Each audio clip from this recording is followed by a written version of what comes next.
want to talk today about DevOps for embedded development. In this presentation, I used some examples that might look silly for you, but I was trying to keep it really simple just to show you the guys' idea. So first, I want to answer the question, why DevOps for embedded? We already know that DevOps is great for speeding things up. We provide faster builds, automated pipelines, and quick feedback. But in embedded, we also deal with the hardware. You already know that very good. And hardware makes things more complicated. Think about it. Building application, flashing the firmware, plugging and unplugging cables, waiting to see if it works, that slows things down. DevOps, we can automate a lot of that. We build once, test often, and try to get the feedback as quickly as possible.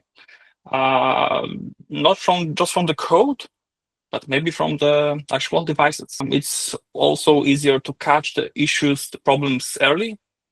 In something breaks, so we can know it fast, not like 3 days later when someone finally run your application on the actual device.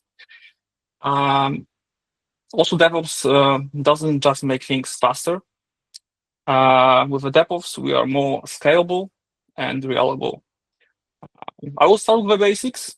Many of you probably know the things I'm talking about very good, but still I want to set a baseline for all of us. Then we'll gradually move to more complex examples, more from the DevOps perspective. And yeah, I want to show you what's possible today in DevOps. So with the DevOps in embedded systems, we face some quite unique challenges. First is the software-hardware integration, and unlike in web development, your code have to work tightly with specific hardware. That makes things harder to simulate and test. Also, we are facing with limited resources, like limited amount of RAM, CPU, or storage on the devices you want to run it. Some microcontrollers have just a kilobytes of RAM. Okay, maybe not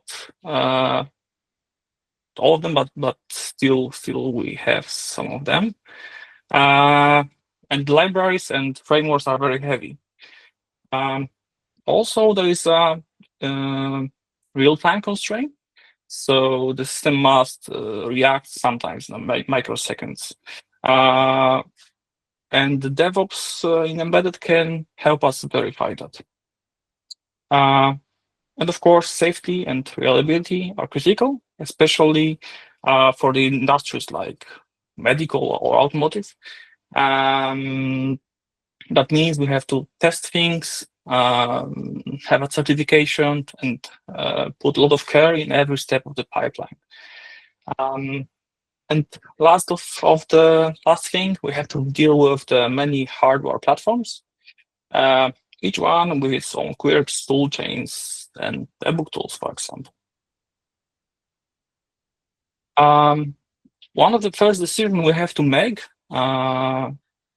is to decide if you want to build natively or inside a virtualized environment. Native builds are straightforward. You just install the tool chain directly on your development machine, configure it, of course, and hit makes. This is quite simple and fast especially for small projects. But the downside is you get the environmental drift. So start developer might use one version of the for example compiler, and another one by mistake use another one, and that will make problems, especially on the in the cross compiling. In the other hand, virtualized build, for example Docker, can solve that. You log your compiler, virtual dependencies, and even a build script into the container. It's slower at first, needs some work. You have to create that, of course, but it's ideal for CI/CD and collaboration if your team grows. For example, you might have a Docker image with the compiler and all SDKs, so anyone can build your code with just one command. No surprises here.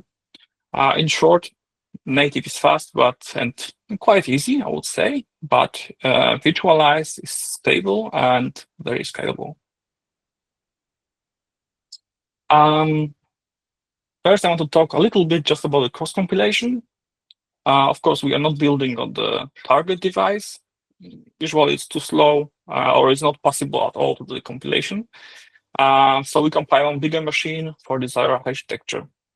Many vendors provide their own build systems. For example, the one I'm using for my home setup and playground is Expressive with ASP IETF for ESP32. I don't know, or SMT32 if you are probably working on. I have a compilers for Buildroot or Yocto layers. Yeah, and that's the one way to do the compilation.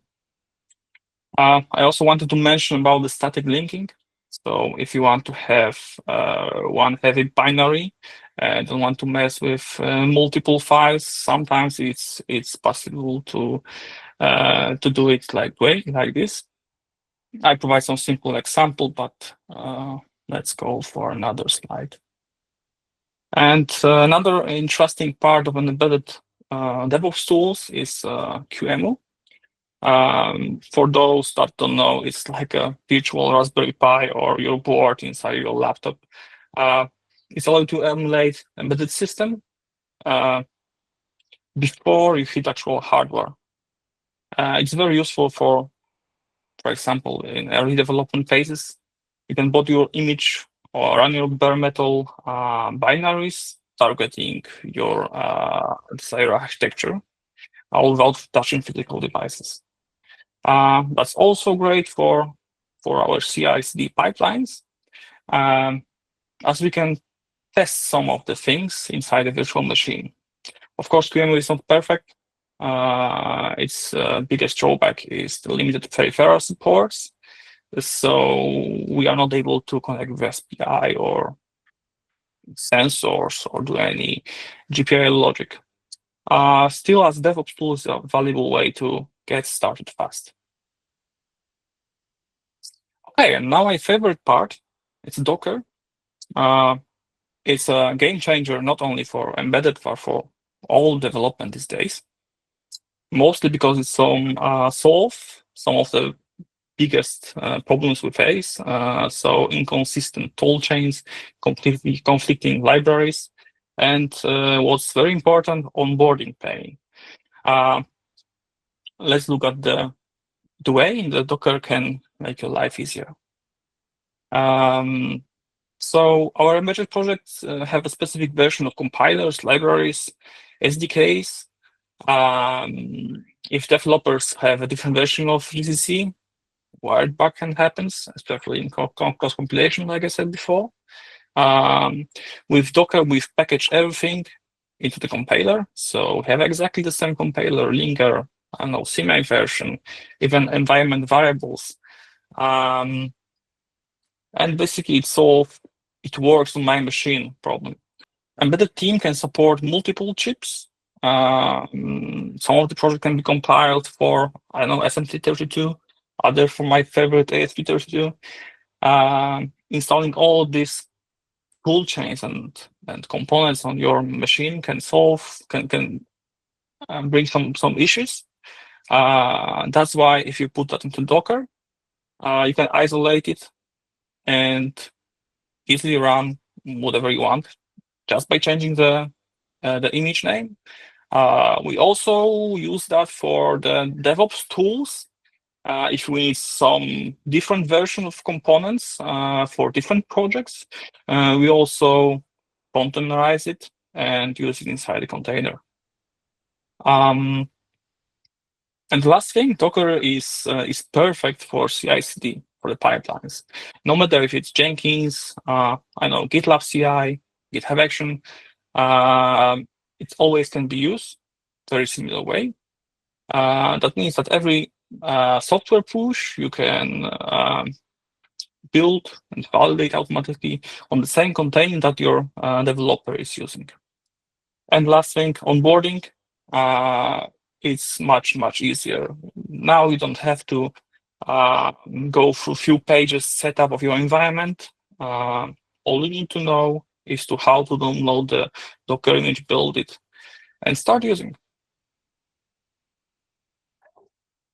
Okay, and second favorite things for us in DevOps is a GitHub Action.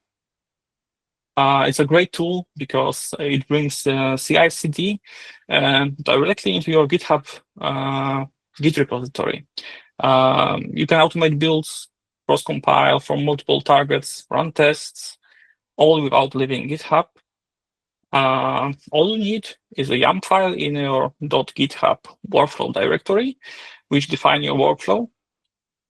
If you have more specific tasks to do, it's a good idea to search for GitHub action created by the community that will fit your needs. There is a plenty of them, believe me.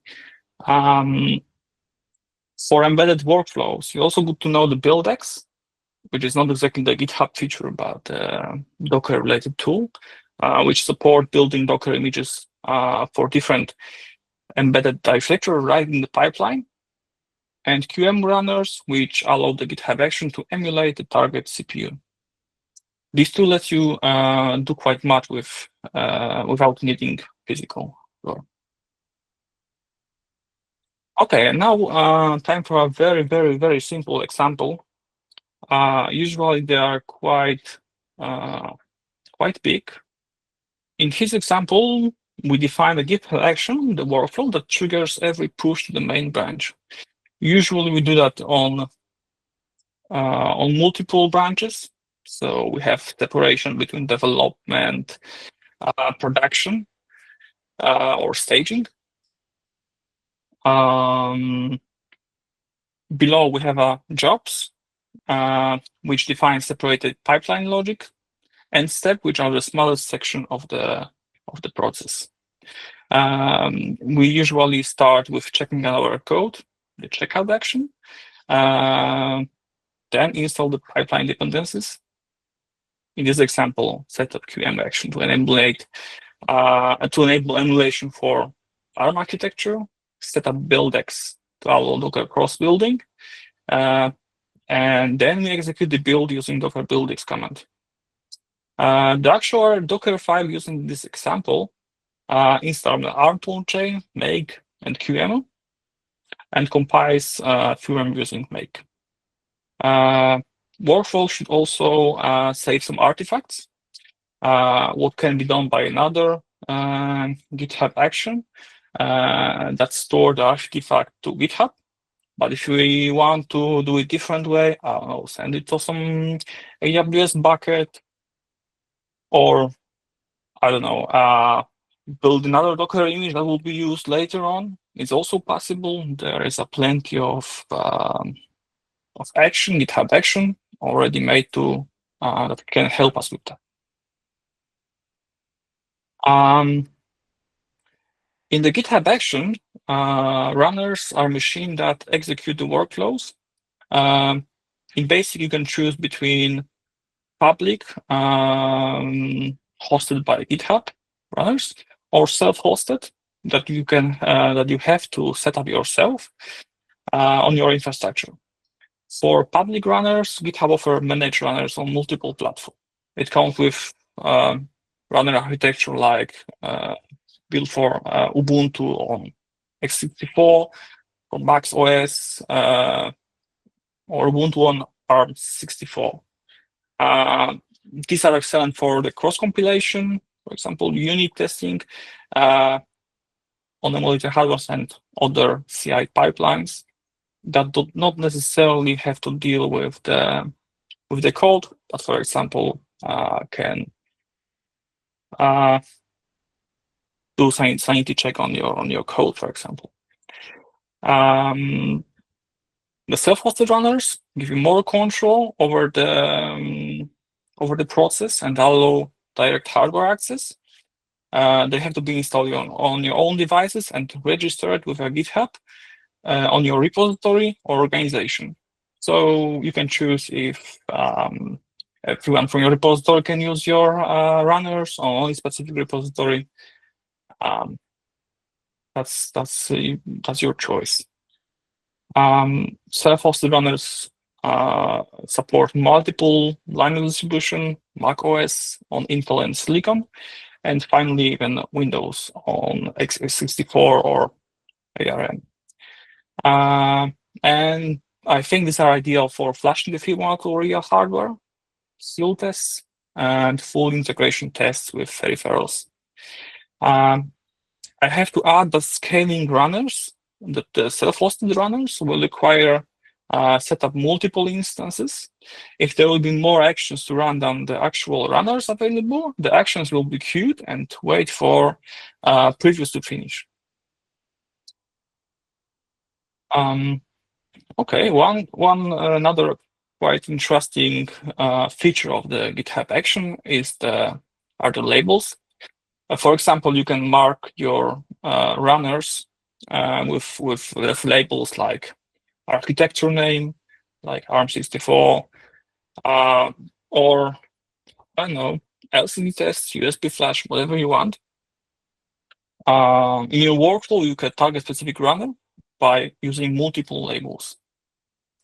So all the labels have to match the desired the runner you have, and that lets you route your job to specific runner with all combination of the labels.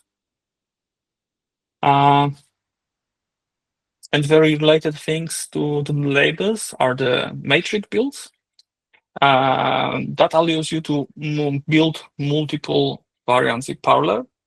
So, for example, if you have two boards on your labels, one for SMT32, one for ESP32, and two modes, debug and release, you can define the matrix builds, like an example, that will launch the 4 parallel jobs, one for each combination, using your available runners. I think this is a very elegant solution.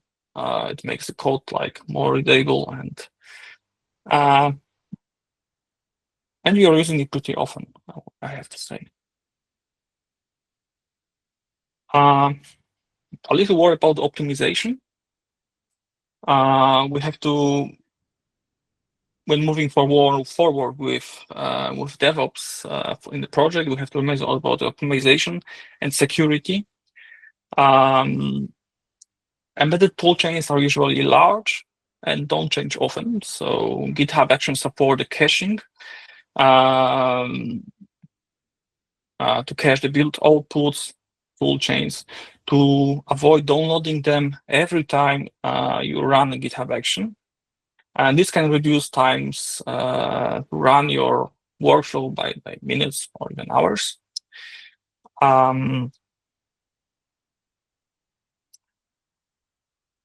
Also, we have to care so our builds don't install too much. Every time your workflow is run, it installs your desired dependencies. So if you do that, like an example, it's good to put, for example, flag no install commands while building the dependencies.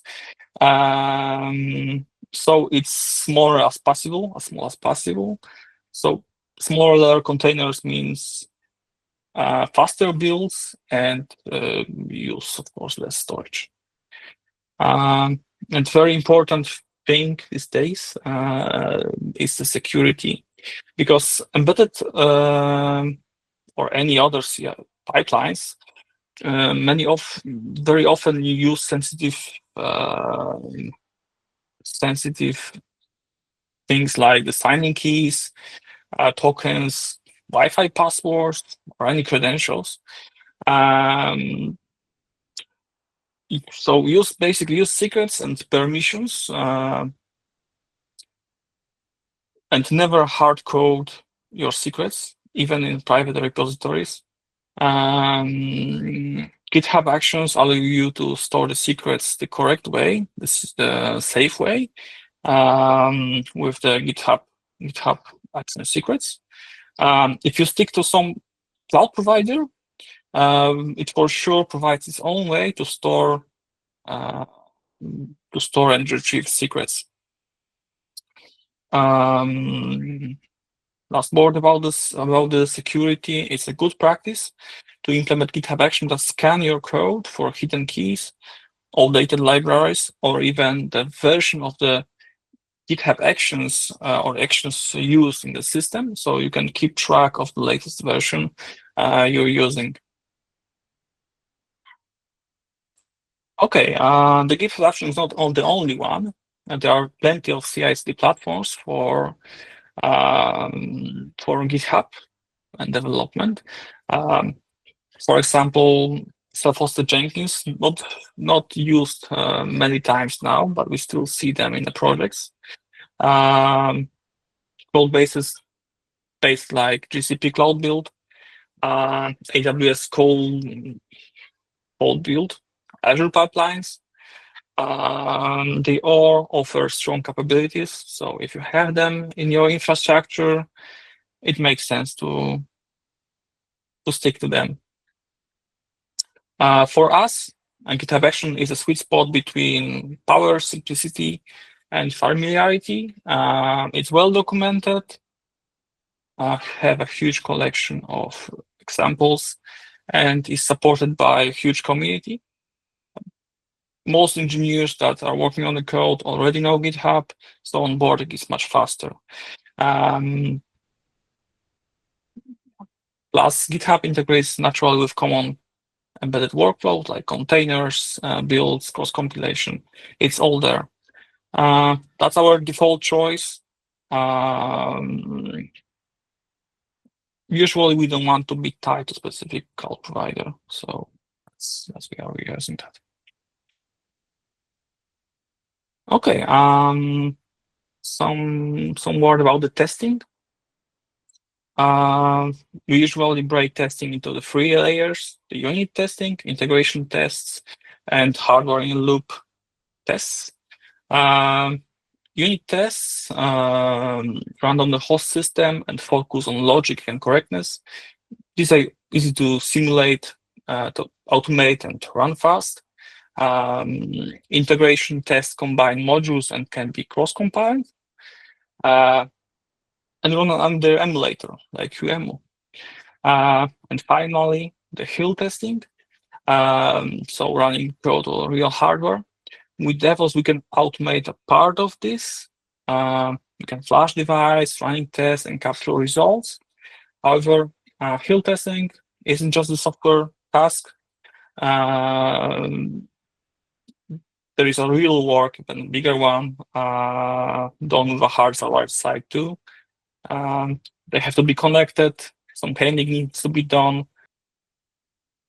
Okay, anyway, when it's done and it's in place, it unlocks the real power about the repeatable testing on actual devices your customer will use.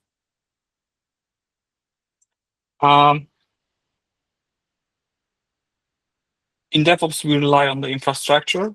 Many times that the infrastructure can be set with the API. And the tools like the Terraform or Pulumi let us define this as a code. So infrastructure is versioned, is repeatable, and auditable. So with Terraform, you just write the TF files and describe your cloud resources declaratively, and you can create it with basically one command. Mentioned Pulumi offers more flexible and code-driven approach using different languages like Python, TypeScript, JavaScript. It's ideal for developers if they want to manage the infrastructure by their own and want to use the programming language that they already know and using in the projects. But when you're in, whatever it is, if it's Terraform or Pulumi, when your infrastructure is in a GitHub repository, you get a history, code review, rollback, same benefits you already enjoy in the code. If you define your infrastructure as code, it's very fast to set up another environment or make changes on an existing one. Okay, and now what we've covered in these talks. I think I talked a lot, but still, honestly, we just scratched the surface. DevOps for embedded. DevOps though is very deep. Here it touches hardware, software, infrastructure, testing, development, security. It's a lot. We've just shown the foundation. Other tools like Docker, QEMU, GitHub Action, or Terraform can bring structure and automation to your workflows. It's just not about spinning things up. It's more about making development more repeatable, scalable, and reliable, even if real hardware is involved. And yes, implementation, all of that takes time and discipline. But once it's in place, it becomes a serious advantage for your team, for your product quality, and finally for your customers. Okay, and where we go from here? We've seen what the DevOps can do, but now the key is in action. You don't need to overhaul your entire process tomorrow. Just start maybe with one piece, maybe Dockerizing your tool chain, setting up a simple GitHub workflow. Just focus on repeatability and feedback. Make a hardware part of your pipeline, and not something that happens later on someone's desks. And don't do it alone. Share your setup, build internal documentation, and if possible, contribute to tooling. The more we make embedded DevOps approachable, the stronger our teams becomes. And this is not just nice to have anymore.